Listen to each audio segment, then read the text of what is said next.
Hello बच्चों, welcome to the YouTube channel of Suraj school. In today's video we will discuss about the unit 7 of class plus 2, that is dual nature of matter and radiation.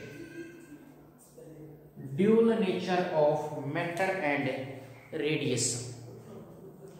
In the previous unit means unit 6, that is optics, उसके अंदर हमने देखा कि बहुत सारे phenomena like reflection, refraction, dispersion of light, these were explained on the basis of ray of light, like the particle of the light,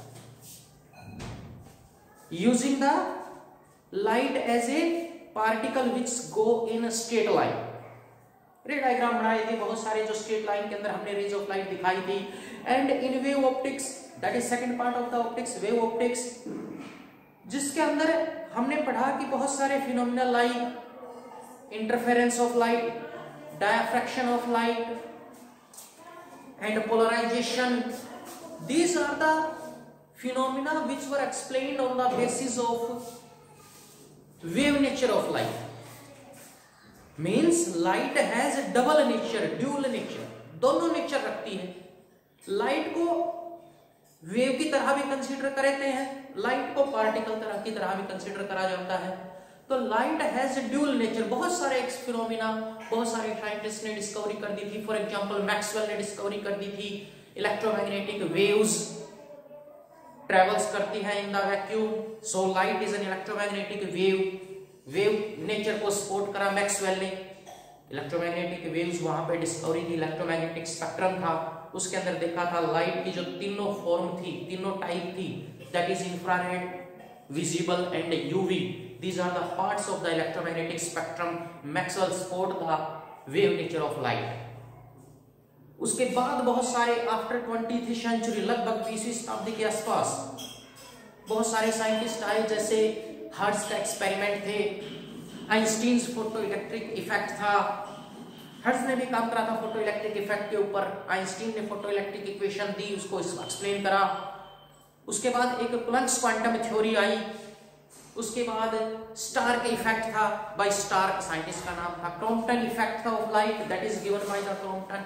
बहुत सारे ऐसे फिनोमिना, बहुत सारे. जे थॉमसन ने डिस्कवरी कर दी थी इलेक्ट्रॉन की, कि electron is an elementary particle which is the constituent of matter, main constituent of the matter. किसी भी सब्सटेंस, किसी भी एटम का जो main constituent, that is electron, discovered by the J Thomson. बहुत सारी डिस्कवरीज होती चली गई, जिसके अंदर लाइट को पार्टिकल के रूप में, पार्टिकल के नेचर के रूप में एक्सप्लेन करा गया. आइंस्टीन ने अपनी फोटो इलेक्ट्रिक इफेक्ट, जो अभी पूरा चैप्टर उसके ऊपर बेस्ड है ही, उसके बारे में बहुत सारे फिनोमिना बता दिए. Photo electric effect given by Einstein, Stark के effect, Compton effect. Planck's quantum theory के ऊपर बेस्ड थे सारे. प्लंक क्वांटम थ्योरी, प्लंक्स ने एक थ्योरी दी कि light travels in the discrete packet of energy. अलग अलग पैकेट्स ऑफ एनर्जी के फॉर्म में लाइट है, वो पैकेट्स ऑफ एनर्जी की फॉर्म में चली हुई है. Packets of energy, these are called quanta, and one quanta is called photon. one quanta को क्या कहा गया? फोटोन कहा गया. having energy E is equal to h nu, that is also equal to hc by lambda, where lambda is the wavelength, nu is the frequency of the light, radiation. तो ये सारे जो फिनोमिना थे, star effect, Compton effect, Einstein's photo electric equation, these are explained on the basis of Planck's quantum theory. h is the Planck's constant दिया उन्होंने कहा कि energy directly proportional होती है फ्रीक्वेंसी के, फ्रीक्वेंसी ऑफ रेडिएशन. तो बताया, कुछ बातें इसके बारे में एक्सप्लेन करी गई. फोटोन के बारे में, फोटोन की प्रॉपर्टीज बताई गई, कुछ बताएंगे आपको फोटोन की प्रॉपर्टीज के बारे में भी. मतलब बहुत सारे फिनोमिना ये बात प्रूव करते हैं कि light is act as a particle. बहुत सारे, अब पार्टिकल नेचर से हमारे पास फिनोमिना प्रूव नहीं हो रहे थे। कौन से? Interference, diffraction, polarisation, these were not explained on the basis of the particle nature of the light. These were explained on the basis of wave nature of light. तो बहुत सारे फिनोमेना, हाँ, वेव नेचर से आप सारे phenomena explain करे जा सकते हैं। तो वेव नेचर ऑफ लाइट से जो फिनोमेना एक्सप्लेन करे गए, these are the interference, diffraction, polarisation. Particle nature से जो प्रूव करे, these are the Stark effect, Compton effect, photoelectric equation, photoelectric effect, Planck's quantum theory. Planck's quantum theory ने बता दिया light is the packet of energy, that packet is known as photon. एक light का particle, that is called photon. Light act as a particle whose particle is known as photon which travels with the speed of light c 3 into 10 to power 8 metre पर second travel करेगा ये light का particle. Energy इतनी होती है उसकी। That depends upon nature of the radiation. Light की radiation light पे डिपेंड करती है उसकी फ्रीक्वेंसी। तो बहुत सारे फिनोमेना इस तरह से प्रूव करेंगे जो ड्यूल नेचर को रिप्रेजेंट करते हैं। Light is of dual nature. और ड्यूल नेचर के अंदर हम आइंस्टीन ने जो डिस्कवरीज थी, आइंस्टीन ने जो काम करा था, वो सारी बातें पढ़ेंगे इसके अंदर। सबसे पहले आता है फ्री इलेक्ट्रॉन्स। सबको पता है फ्री इलेक्ट्रॉन्स का। Free electrons, what are the free electrons? These are the electrons which are in the outermost cell. outermost cell के जो इलेक्ट्रॉन्स थे which are loosely bounded to the nucleus.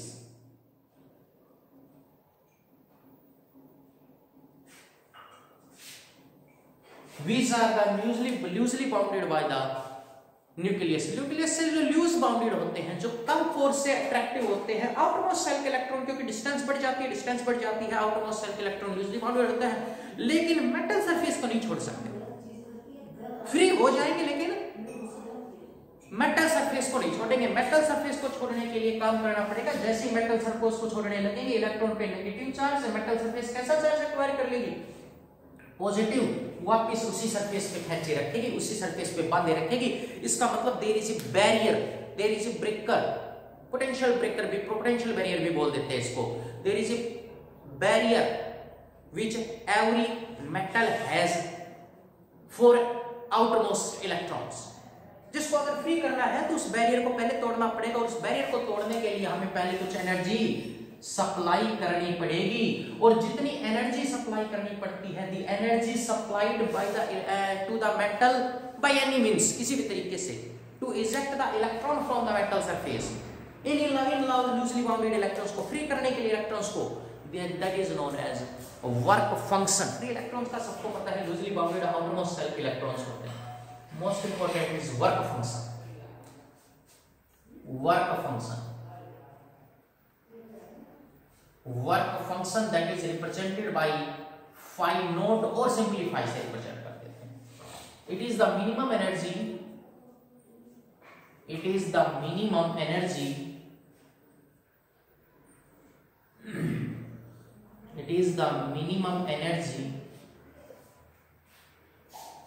given to the metal surface, given to the metal surface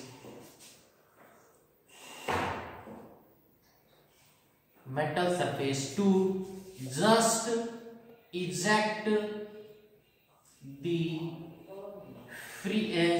electrons, just eject the electrons। वो कम से कम energy जो किसी भी metal surface को दी जाएगी to eject the electrons, that depends upon nature of the material, nature of the metal, nature of the metal. Metal के ऊपर डिपेंड करती है। अलग अलग मेटल्स की, सोडियम के अलग, पोटेशियम के अलग, सभी मेटल्स की अलग अलग एक एनर्जी होगी। एक हमें वो एनर्जी सप्लाई करनी पड़ेगी ताकि वो इलेक्ट्रॉन वहां से फ्री हो सके। उस पोटेंशियल को, उस पोटेंशियल बैरियर को तोड़ सके, उस ब्रेकर को तोड़ सके, ताकि इलेक्ट्रॉन फ्री होने के लिए वो minimum energy, that is called work function. Work function is the energy, minimum energy that is measured in electron volt. Unit जो होती है इसकी, जो मेजर करा जाएगा electron volt, eV. Where 1 electron volt is equal to joule में convert करके लिखने के लिए 1.6 10 to power -19 joule. Almost all the energies in atomic and nuclear physics is measured in electron volt. सारी की सारी जो यूनिट्स हैं जो मेजर करी जाती है बहुत स्मॉल अमाउंट ऑफ एनर्जी होती है, हालांकि क्योंकि चार्ज बहुत स्मॉल होता है इलेक्ट्रॉन का, बहुत small amount of energy that is always measured in electron. Atomic और मॉलिक्यूलर फिजिक्स की एटॉमिक फिजिक्स की जो एनर्जी है that is always measured in electron volt. ऐसा यूनिट है that is measure the energy of atomic physics. Work function हर एक metal का अलग अलग आपको वर्क फंक्शन मिलेगा। वर्क फंक्शन का मतलब सोडियम से अगर हम एनर्जी मान लिया फॉर एग्जांपल सोडियम का एटॉमिक नंबर दैट इज 11, इससे हमें इलेक्ट्रॉन इजेक्ट करवाना है, एनर्जी सप्लाई करनी पड़ेगी। बाय एनी मींस बताएं किस किस तरीके से हम एनर्जी सप्लाई कर सकते हैं। तो इलेक्ट्रॉन्स आपका इजेक्ट हो जाएगा और वो इलेक्ट्रॉन जो इजेक्ट हुआ जितनी एनर्जी इसको चाहिए इजेक्ट, सिर्फ इजेक्ट होने में एक और चीज आई आगे, also gives some kinetic energy. कुछ एनर्जी इजेक्ट होने के लिए चाहिए that is known as work function. और अगर मान लिया ज्यादा एनर्जी सप्लाई कर दी तो कुछ एनर्जी बच गई, the remaining part of the energy gives the kinetic energy. हम काइनेटिक एनर्जी की बात नहीं करें, that is explained by the Einstein, that is the Einstein's equation. हम सिर्फ वर्क फंक्शन की बात करें, वर्क फंक्शन के अंदर the minimum energy required to eject the sodium की बात करें अलग एनर्जी, पोटेशियम की बात करें अलग एनर्जी होगी क्योंकि साइज बढ़ गई। That depends upon the nature of the metals. Next one, electron emission. Electron emission.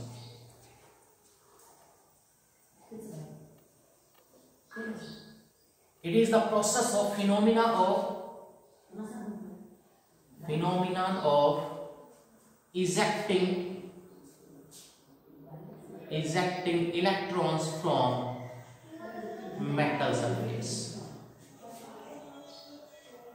वो फिनोमिना जिससे मेटल सरफेस से हम इलेक्ट्रॉन्स को इजेक्ट करवाते हैं। डिफरेंट टाइप्स के फिनोमिना है। फॉर कौन कौन से? पहला बहुत टाइप के फिनोमिना है जिससे हम एनर्जी सप्लाई करते हैं। वर्क फंक्शन जितनी एनर्जी हम देते हैं ताकि इलेक्ट्रॉन इजेक्ट हो जाए, तो इस इलेक्ट्रॉन को इजेक्ट करने के लिए जो एनर्जी चाहिएगी वर्क फंक्शन, और इसको this phenomena is known as electron emission. और कौन से इलेक्ट्रॉन इमिट होंगे? आउटर मोस्ट सेल के, these are known as free electrons। पहला है that is thermionic emission या थर्मल इमिशन। इसकी वजह से the ejecting electrons by supplying temperature या heat, थर्मल का मतलब thermal heat to the metal surface, Second, और जो इलेक्ट्रॉन इजेक्ट होंगे these electron are known as thermal electrons। Thermionic emission भी बोल देते इसका नाम, thermionic emission. Second one is field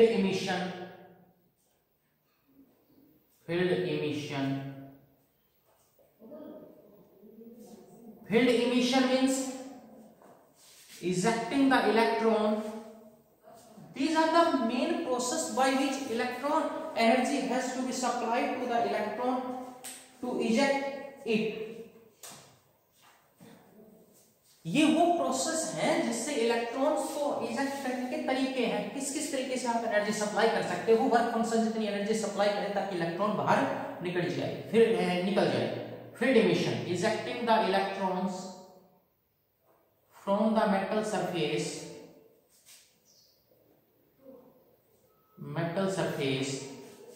bye applying suitable electric field। Field emission, electric field apply करते, electric field energy supply करते, energy supply से electron बाहर निकल जाएगा। Third that is photo electric emission.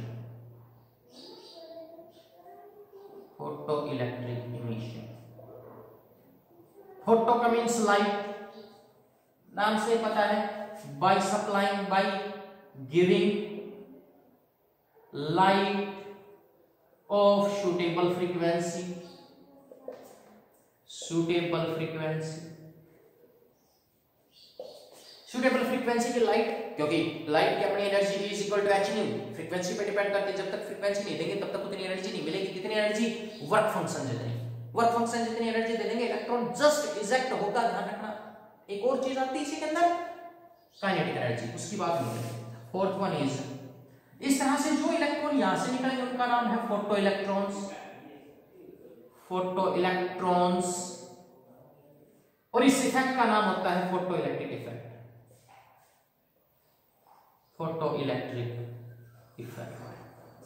And fourth one is secondary emission.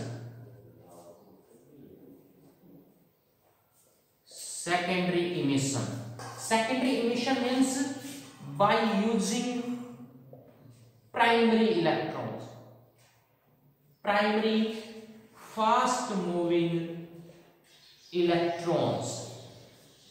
किसी भी metal surface के ऊपर एक फास्ट मूविंग इलेक्ट्रॉन आपके टकरा गया, इस मेटल सरफेस से जो इलेक्ट्रॉन निकलेंगे these are known as secondary electrons. और जो इलेक्ट्रॉन्स आपके मेटल सरफेस पे टकराया है, फास्ट मूविंग इलेक्ट्रॉन जो टकराया है, fast moving electron kinetic energy that changes into the heat energy और any form of energy that is supply the work function to the metal surface which eject the electron from the metal surface. उतनी energy मिलनी चाहिए, उतना fast moving electron, उतनी kinetic energy उसके अंदर होनी चाहिए ताकि वो इलेक्ट्रॉन्स को इजेक्ट करवा सके। एक प्राइमरी इलेक्ट्रॉन्स और दूसरा secondary electron. Primary electrons, by this process electrons, X-rays are produced that were discovered by the Roentgen scientist। Roentgen ने डिस्कवरी करी थी X-rays की। by fast moving electrons suddenly stopped by the metal surface which eject the radiation। This emitted electron emits the radiation that is known as X-rays। X-rays emit करी जाती है इस process. Main आपका जो topic है these are the, that is the photoelectric effect। What is the photoelectric effect? Photoelectric effect is the process, is the phenomena to eject the electrons from the metal surface by supplying a suitable frequency to the metal surface। Phenomena of ejecting the electrons from the metal surface by supplying some suitable lights of suitable frequency। आप किसी भी metal surface पे light suitable frequency गिरा दो, वहां से जो electron निकलेंगे that is the photoelectric, discovered by the Einstein. Albert Einstein की डिस्कवरी थी जिसके लिए नोबेल प्राइज दिया गया था आइंस्टीन को। These are the main basic concept of the photoelectric effect. जो मेन आपका टॉपिक होगा that is photoelectric effect. Thanks, have a nice day.